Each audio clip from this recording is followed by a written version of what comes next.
Hi everyone, my name is Xochitl Mendez and I'm a respiratory therapist in DHR Health.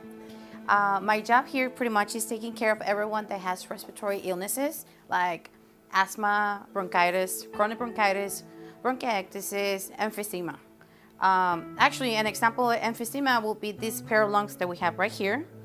This is how emphysema is developed by patients or people that smoke, chronic smokers. So the lungs pretty much will turn black. And as you can see, my lungs are being inflated by this machine called a ventilator that I will talk to you about in a little bit. Respiratory therapists work in hospitals, doctors' offices. We also work in places called pulmonary diagnostic laboratories. Some of us work in schools. Some of us become professors for the program that you have to go to become a respiratory therapist. Usually the programs are from 2 to 4 years. Here in the Valley, we have 2 schools that provide this program, and they're both associate's degrees. And up in Texas, we have bachelor's degrees. But either or, you can work as a respiratory therapist. The only difference is the type of board exam that you take. What else? We work under the supervision of a doctor, which are pulmonologists or intensivists, or even the hospitalist.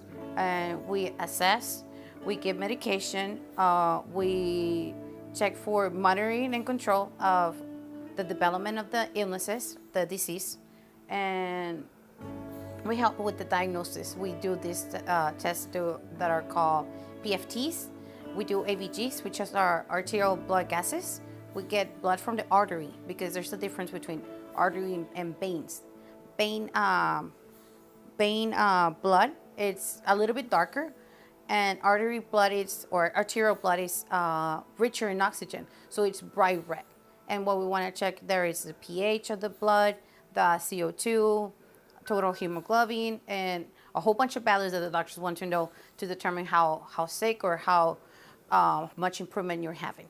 And we also give nebulizer treatments. Some of you have taken these treatments at home, pretty sure. You wear a mask, you put a little bit of medicine in a little capsule, and then you put the mask and there's mist coming out. And that's usually, a lot of you guys probably stay with your younger siblings, or you might have taken it before.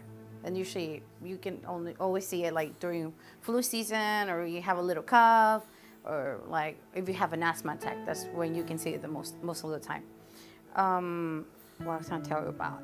So these are the healthy lungs. These are how usually lungs look. These are not real people's lungs. These are pigs' lungs, and these are the lungs that we use to depict our lungs because they're the most similar to human lungs. So actually here, I don't know if you can close up. You can see a little bit spot of that could be either like a little piece of cancer in the lung, that little lump right here, and that probably means that the pig that had these lungs had a little bit of cancer development. And you can see also like a little piece over here on the side. So it's not that he was a smoker or anything, but it just happens that, animals get cancer also. All right, let me talk to you about the ventilator. So this is a ventilator or a mechanical respirator. And you probably have heard about this lately and about my profession lately because we have come out of in the news. Respiratory therapists became very, very famous now with the pandemic that we have, COVID-19.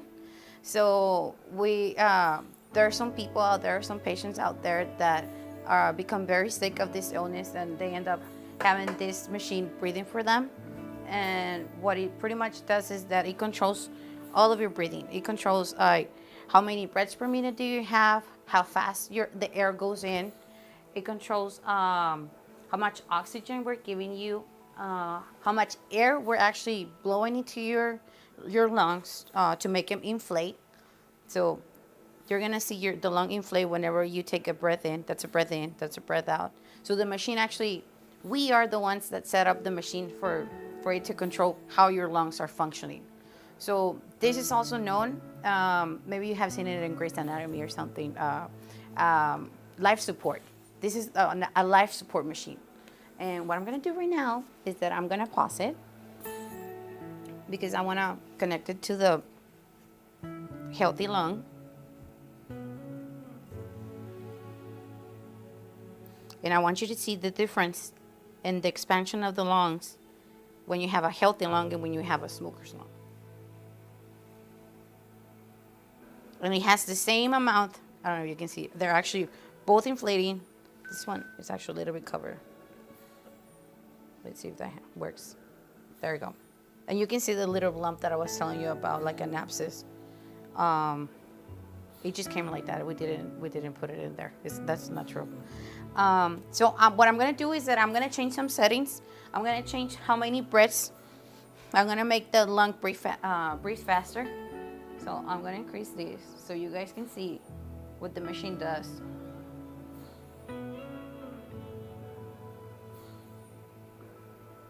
And that's already faster. You can totally see the difference. I can also control how much air we blow into the lung. So I'm gonna decrease how much air we go into the lung, or we're blowing into the lung. And that's less. So I'm gonna increase it so you guys can see the next thing that I'm gonna do. So for example, for these patients that have become like COVID positive, they tend to have very low oxygen levels. So one of the settings that this machine has is called PEEP, which is positive and expiratory pressure. So what it does is that the machine blows air in, and then I'm gonna change the setting, and you're gonna see how the lung stays a little bit open. What it does is that pressure that keeps the lung open opens up these grape-like structures called alveoli. So the alveoli are in charge of oxygenating the body, or what we call exchanging gases. So it gets rid of the CO2, and it transfers the oxygen from the lungs into the whole body. So I'm gonna give this patient, we will give a COVID positive patient a PEEP of 20 to improve the oxygen level in their blood. You see how it stays inflated? That's PEEP right there working. It opened up the lung right there. Like, that's a perfect example of how the lung like popped open, and it increased the transmission of, like, the transfer of oxygen into the body. I'm gonna take off PEEP so you guys can see the difference.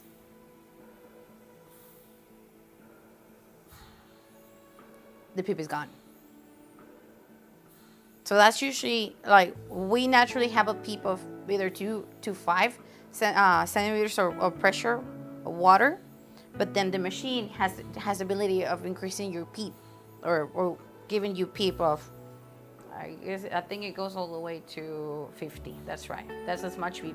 I never seen it in the hospital setting like that, high of a PEEP setting, but it's as high as it goes, because you have to check for pressure on the heart, because you're keeping the lungs inflated, and they're right in front of the heart, or right on the chest cavity.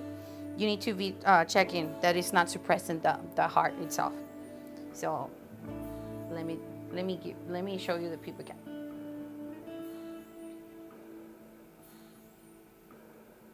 So I'm gonna give 25 PEEP, and that's inflated right there. Pressure. Now the machine is alarming because it's checking that, or it's telling me that there's a lot of pressure going on, and it's not used to having that much pressure. So we're just gonna go low.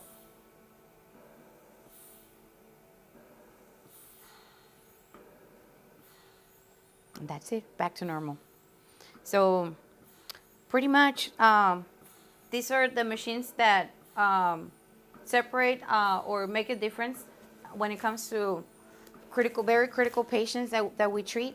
And I mean, the less critical are the ones that just have to have like a little nebulizer treatment. But if you're in the ICU and you really need something to really help you out, like this is the way to go. This is the machine. Guys, that's it from me. Remember to keep your social distance, wash your hands, and don't forget to wear your mask if you're gonna head out. Thank you.